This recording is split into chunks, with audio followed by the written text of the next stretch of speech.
In the last 90 minutes, the House Fraud Prevention and State Oversight Committee voted down a measure to subpoena Congresswoman Ilhan Omar. It was an attempt to get communications and court exhibits connected to the Feeding Our Future pandemic fraud scheme. And it would have been a first for the legislature.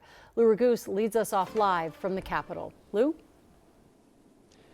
Julie and Kevin, Congresswoman Ilhan Omar authored the Meals Act very early in the pandemic, which loosened the regulations around the child nutrition program because kids weren't in school. Fraudsters then took advantage of those loosened rules to steal taxpayer money. And the Republican lawmakers wanted to force Omar to turn over communications that she had with people who later turned out to be fraudsters.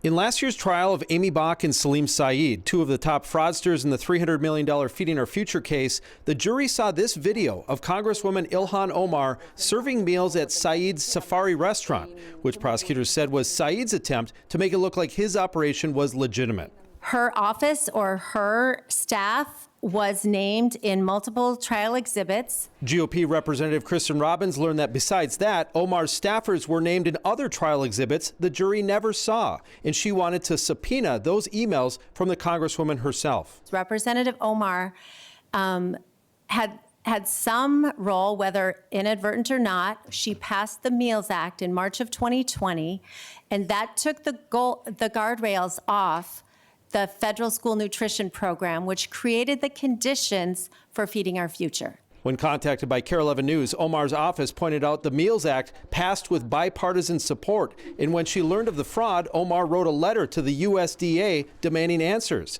Democrats in the Fraud Committee voted down the subpoena request, saying that if there was any evidence of wrongdoing by the Congresswoman, there no doubt would be federal investigations to ferret that out. I do not see any value that comes out of this. I don't see, looking at broadly this committee, that this committee would make any decent use of information it would receive. And if there's something to be found here, or even if there's not, I have no doubt that there is plenty of federal investigative energy that would go into it. And the reason that those particular exhibits were not shown to the jury is that they pertained to a co-defendant who ended up pleading guilty right before the trial started. Now, the Congresswoman and her office did not give a formal statement today regarding these requests by the GOP in the Minnesota House. Back to you. So, Lou, the committee has not seen the communications at this point, correct? Did Robbins or any of the GOP have an argument to that statement about the feds likely would have made this public already or gone after her already?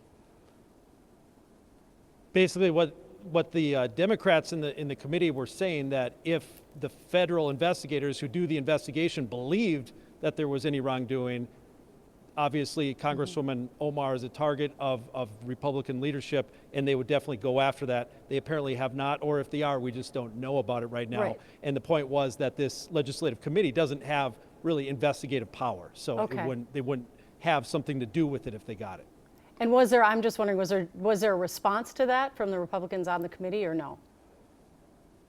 Nope, they called for a roll call and they voted after that. Okay. Thank you, Lou.